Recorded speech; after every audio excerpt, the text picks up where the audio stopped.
EQM, experiência de quase morte. Foi o melhor momento da minha vida estar morta, afirma a jornalista Valéria Palma, de 48 anos. Era 7 de maio de 1991, como de costume, ela havia passado o fim de semana com o namorado em Itanhaém, no litoral de São Paulo. Por volta das 10 da noite, estavam na rodovia Pedro Taques, a caminho da capital. Pegou a bolsa no banco de trás do Santana, onde estava o cachorro Panda, e tirou dela um pente. Em seguida, abaixou o quebra-sol e se olhou no espelho para ajeitar os cabelos ainda molhados. Sem perceber que Rogério estava fazendo uma ultrapassagem na contramão, não viu mais nada. O carro do casal bateu de frente com uma Belina e atingiu um Monza, que capotou. Os 3 idosos que estavam na Belina morreram na hora. Os ocupantes do Monza ficaram feridos. Rogério foi empurrado para cima da namorada e o piquenês de estimação foi arremessado à distância. De repente, Valéria recobrou os sentidos. Estava presa nas ferragens. Do lado de fora, pessoas ensopadas de chuva a olhavam fixamente. Observou filetes de água escorrendo no vidro. "Tire a bolsa do colo dela", alguém gritou. A mente de Valéria foi invadida pelo sonho que ela teve na semana anterior. Nele, sofria um acidente de carro e morria. Entendeu a lembrança como uma confirmação. Eu senti que estava morrendo. Não era um raciocínio, mas uma consciência da morte. Percebi que estava indo embora, rememora. Após desejar que a família soubesse que ela estava bem, foi sugada para um túnel extremamente branco, mas que não tinha bem o contorno de um túnel, pois não havia começo, meio ou fim, nem tempo ou espaço. Seu corpo deslizou suavemente pelo túnel, onde não havia ninguém, e se dividiu em partículas que foram se diluindo na luz. Por fim, tornou-se parte dele. Mergulhou sem medo na sensação de leveza, paz e plenitude, e quis ficar ali para sempre. Senti que a existência era aquilo, como se o universo fosse aquele momento, recorda ela. Despertou numa maca do Hospital Municipal de Itanhaém, acreditando estar morta, pois não se viu voltando do túnel. Então ouviu voz de 2 médicos. "Ela acordou", disse um deles, e já era de madrugada. Desmaiou de dor quando um dos médicos pegou seu pé esquerdo, que estava pendurado, e o colocou no lugar. Quebrou os tornozelos, o calcanhar e o cotovelo esquerdo e teve lesões profundas nos joelhos. Chegando em São Paulo, sentiu muita falta de ar e foi levada para um hospital das clínicas. Tinha sofrido um pneumotórax. Um dos seus pulmões estava imóvel e o outro só funcionaria por mais 4 horas, segundo o pneumologista que a atendeu. Escapou da morte, mas sua recuperação foi lenta e demorou 6 meses para voltar a andar. Ao receber a reportagem em seu apartamento na Vila Mariana, numa manhã fria de segunda-feira, Valéria avisa que esse não é um assunto que faz parte de suas conversas, embora a experiência de quase morte a acompanhe o tempo inteiro. Mesmo depois de 30 anos, algo tão íntimo e secreto que ela só descobriu que era uma experiência de quase morte em 2010.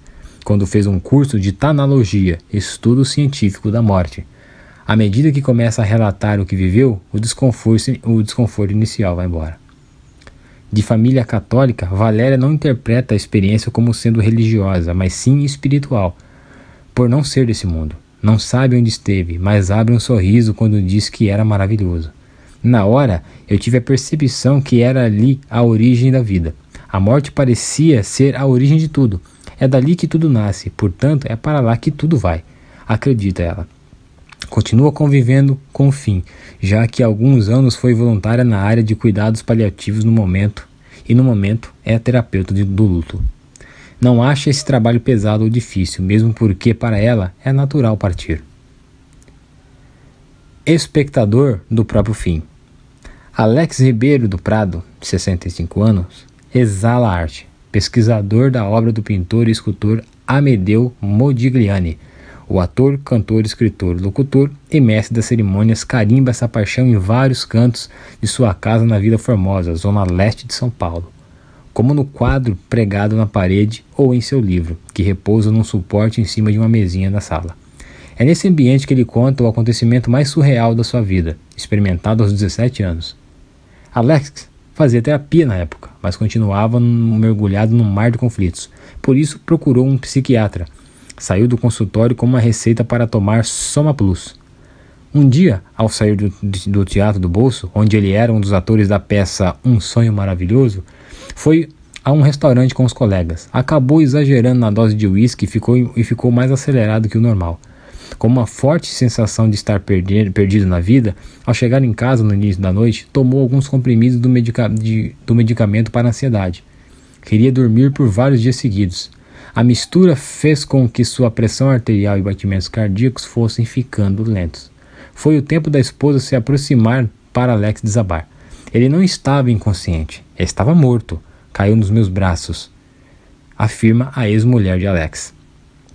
Cleide Maria Ribeiro tirou alguns comprimidos da boca de Alex e chamou a sogra aos gritos, que desceu a escada correndo, chacoalhou o filho e nada.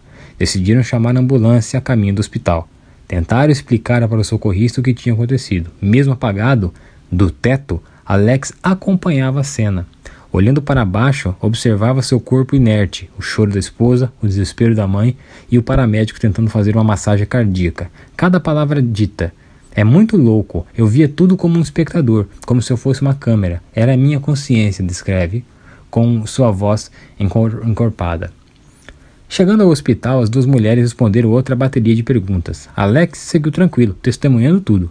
A intubação, os acessos paramédicos sendo colocados em seus braços e todos os demais procedimentos.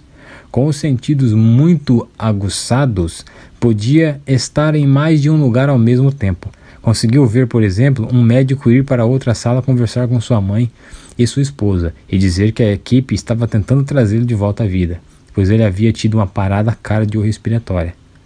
Paralelamente, enxergava médicos não humanos. 2 deles eram contornados por uma espécie de aura branca, enquanto o terceiro era delineado por uma luz violeta. Tinham uma imagem embaçada, como se estivessem atrás de um espelho salpicado de vapor depois de um banho quente. Sem emitir qualquer som, diziam que Alex ia voltar, porque tinha muitas histórias para viver. Acordou, tomado pela agonia, começou a arrancar os aparatos médicos, levantou-se e procurou a saída, apagou de novo e foi amarrado. Quando tudo passou, comentou o que viu com a esposa. O que ele falou foi exatamente o que aconteceu. Estava com o corpo morto, mas espiritualmente vivo, assegura a ex-esposa Cleide. A vida de Alex, que é espírita, nunca mais foi a mesma. Mudou absolutamente tudo, principalmente a questão do que é a vida, pois ela pode passar num segundo, reflete ele. Essa certeza da continuidade faz com que ele não tenha medo de morrer ou perder alguém que ama, tanto que não sofreu quando a mãe faleceu, embora fosse muito ligado a ela. O mesmo aconteceu na partida das irmãs, inclusive a que sucumbiu à Covid em março. Choca, né? Comenta Maurício Mesquita, atual companheiro do pesquisador de artes, durante a entrevista. Ele interrompe dizendo que não é frieza. Sei que é tudo cíclico. Sei que daqui a pouco a gente vai estar juntos de novo, acredita ele. O médico e o físico.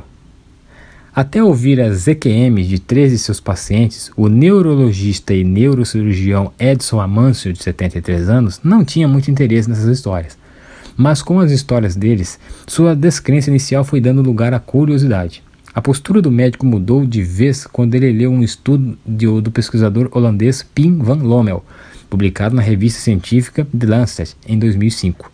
Estranhando o tema discutível na publicação, resolveu se debruçar sobre o assunto. Descobriu até uma EQM descrita no livro A República, de Platão, outra vivida pelo apóstolo Paulo e outra pelo psiquiatra e psicoterapeuta Carl Gustav Jung. Homem da ciência, Edson se despe de preconceito ao lidar com o tema. Eu não estou atrás de provar nada. É um fenômeno universal que vale a pena ser investigado porque a medicina o deixou de lado, ressalta o médico. Vive à procura de evidências, como as que publicou recentemente em seu livro Experiência de Quase Morte, EQMs, Ciência, Mente e Cérebro, Sumos Editorial. E jamais contesta as explicações místicas, muitas vezes dadas por quem viveu a experiência. É um cético tolerante, como ele se define. Mineiro de Uberaba, Edson foi professor de medicina por mais de 25 anos. Ele desmonta os argumentos que levam cientistas a acreditar que EQM é fantasia, imaginação, sonho ou efeito de droga, menos um, que é a presença de um de uma substância que se chama dimetiltriptamina no corpo, uma substância altamente alucinógena que aumenta na hora da morte ou da quase morte, mas nada foi provado ainda. Quando falo nos médicos que são resistentes, não os critico. O ceticismo deles tem uma razão, somos ensinados assim. A subjetividade para nós é uma coisa absurda, diz ele. Não cogitam a ideia de que exista consciência sem atividade cerebral. Edson está em seu consultório no bairro Indianápolis, acompanhado do físico Carlos Moura Ribeiro Mendes, 65 anos, que procura respostas para a morte desde os 12 anos. Em 1968, o garoto mandou cartas para a NASA na tentativa de acabar com suas dúvidas. Teve o retorno de todas as missivas e até comida desidratada para a alimentação dos astronautas. Quando cresceu, tornou-se ateu, fez faculdade de Física e foi bolsista da FAPESP, Fundação de Amparo à Pesquisa do Estado de São Paulo, mas desistiu de ser pesquisador quando perdeu um irmão. Carlos então decidiu ser músico e chegou a lançar um disco em 1984, mas abandonou a carreira musical para ser publicitário. Os anos se passaram. Uma noite ele foi jantar na casa de Edson, pois seu pai era amigo do médico. No meio do papo, surgiram as EQMs. Ao ouvir a riqueza de informações do neurocirurgião, não teve dúvidas. Opa, tem como a ciência olhar para isso? Como eu entro nisso? Perguntou-se. Foi o pontapé para uma reunião com outros 2 pesquisadores que decidiram colher histórias de quem teve a experiência. A intenção era exibir os depoimentos num programa de televisão. Como não deu certo, Carlos teve a ideia de postá-los no canal Afinal, o que somos?, que atualmente reúne mais de 100 relatos. Primeiro, Edson aplica o protocolo do cientista Bruce Grayson para checar se são realmente EQMs. Depois, ele e Carlos entrevistam as pessoas e colocam os vídeos no YouTube. A gente criou um ponto de acolhimento para pessoas que passavam por isso e não contavam para ninguém, porque quando contavam eram chamadas de loucas. Diz ele, perguntado se acredita que há algo além dessa vida, o físico não titubeia. É óbvio que existe, só não vê quem não quer. Terminada aqui a leitura desse artigo, senhores, e lhes agradeço pela atenção até agora, quero dizer aos senhores que eu acredito nesses relatos, dessas experiências de quase morte, e digo para os senhores que, vendo um documentário que está no YouTube que se chama Despertar, esse mesmo neurocirurgião, ele participa desse documentário, um documentário que tem alguns artistas até que comentam, psicólogos, físicos, ufólogos e aquela coisa toda. Esse mesmo neurocirurgião diz que uma vez um paciente chegou quase morto, né, assim, chegou morto na verdade, né, mas estava passando pela experiência de quase morte. Então, para quem está vendo, o cara está morto, mas o cara não está morto ainda. Ele disse que esse paciente ele tentou se matar, né, tentou tirar a própria vida, e a experiência dele não foi nada legal, diz o paciente, né? Quando acordou da experiência de quase morte, ele relatou para o neurocirurgião que ele foi para um lugar totalmente obscuro, recheado de medo, etc, etc, etc. E diz, na visão do cirurgião, que isso acontece quando você tenta tirar a sua vida. Diz que você é acometido por um medo muito grande, por uma coisa muito ruim. E segundo o relato dele, esse paciente nunca mais tentou tirar a vida, porque ali ele percebeu para onde ele ia caso ele tentasse e conseguisse de fato, né? Segundo o relato dado no documentário, né? Dito isso, quero lhes dizer que minha mãe outro dia teve uma experiência de quase morte. Ela teve, não outro dia, já alguns meses atrás. Segundo ela, estava dormindo, né? Estava dormindo e acordou num lugar que as pessoas poderiam chamar de céu, né? Pessoas chamariam de céu, de paraíso, lugar da eternidade e tudo mais. E ela chegou num local, um lugar muito bonito, diz ela, um gramado muito bonito, e que ali tinha umas pessoas muito tranquilas, conversando, etc.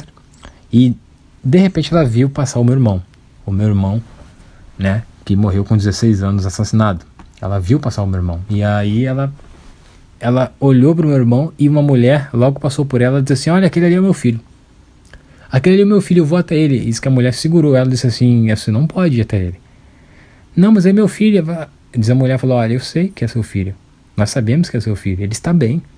Ele está bem, ele está muito bem. Ele é muito bem tratado aqui, ele está muito bem. Só pode ficar tranquilo, mas a senhora não pode ir até ele.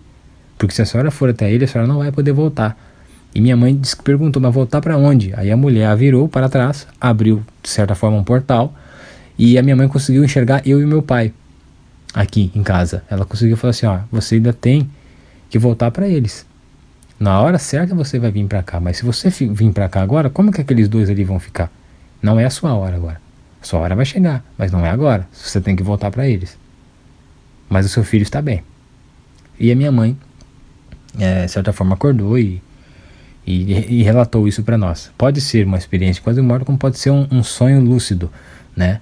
Mas quando eu fiz a comparação desse relato dela com outros relatos que já li, eu percebi que pessoas que têm a experiência de quase morte, elas realmente conseguem ver a terra de onde estão vivas e, de certa forma, o céu, eu diria assim. É só uma conjectura que estou fazendo aqui. E ela consegue conversar com pessoas que estão lá há muito tempo, ou seja, que já morreram, né, aqui na Terra. Então, assim, o sonho lúcido meio que não me parece ser. Parece ser uma experiência de quase morte, porque algumas pessoas morrem dormindo, né? Algumas pessoas sofrem uma parada cardíaca dormindo, então, assim, pode ser isso. Minha mãe é diabética, tem alguns problemas de saúde, então isso pode ter acarretado, né? E... bom, senhores, é o relato que eu queria trazer para vocês, o artigo eu li aí para vocês, o nome do documentário que fala sobre as experiências de quase morte, despertar e outras coisas do universo, como, né, vida fora da Terra. Esse documentário está no YouTube, se eu achar o link eu vou publicar no primeiro comentário aqui nesse podcast. Eu espero que vocês tenham gostado. Eu termino aqui os vídeos de reflexões por hora, tá? Eu fiz alguns vídeos aí de reflexões, logicamente, aproveitando o momento, né, do qual todo mundo sabe, ocorreu aí com a cantora, da qual ocorreu uma fatalidade e ela acabou com mais 4 pessoas perdendo a vida. Então são momentos oportunos para fazermos reflexões e não clickbaits, fazer reflexões a partir disto aí. E hoje resolvi trazer um assunto que eu gosto muito, que são as EQMs, experiências de quase morte. Eu acredito sim em vida, a vida infinita, porque a nossa vida aqui ela é finita a matéria, e depois que a matéria para de funcionar, ela vira de fato infinita e passa a ser ela passa a fazer parte de fato do universo, que é finito, mas todo dia ele se expande. Então, se continuar nesse progresso, ele nunca vai ter fim. Ele tem um fim temporário e logo se expande. Eu acredito nisso, é um assunto que eu gosto muito. É um assunto que depois que eu for médico, eu gostaria de receber relatos assim, e eu vou certamente me aprofundar nesse tipo de pesquisa. Eu gosto muito dessas coisas. Eu sou de certa forma um pouco cético, tolerante também, né? Eu tolero algumas coisas, sou cético para outras, mas eu tenho a mente aberta para escutar relatos das pessoas, né? E engraçado que a maioria das pessoas que tiveram, acho que todas as pessoas que eu vi que tiveram experiência de quase morte e relataram, seja em livro, seja na família, seja em programas de TV, todas elas relatam uma paz muito grande quando chegam lá. E eu acho que é isso que acontece quando as pessoas morrem de fato, que são acometidas por uma paz e passam a fazer parte, então, da eternidade, né? Você vê aí que no artigo que eu li, falam até do Jung, né? Falam de Platão, falam do apóstolo Paulo. Então, assim, não é uma coisa restrita à nossa época, é uma coisa que acontece desde o início da humanidade no planeta Terra. Eu espero que vocês tenham curtido o conteúdo. Eu sei que não é um conteúdo, diria assim, red pill, não é masculinista, não é um conselho, mas é um tipo de conteúdo que de vez em quando eu gosto de trazer para mudar um pouco, tirar um pouco do foco, né? E fazer com que a gente tenha aí o que pesquisar, né? Algumas coisas diferentes para pesquisar e, enfim, se desenvolver a partir daí, tá? Se você não acredita em nada disso, também não tem problema.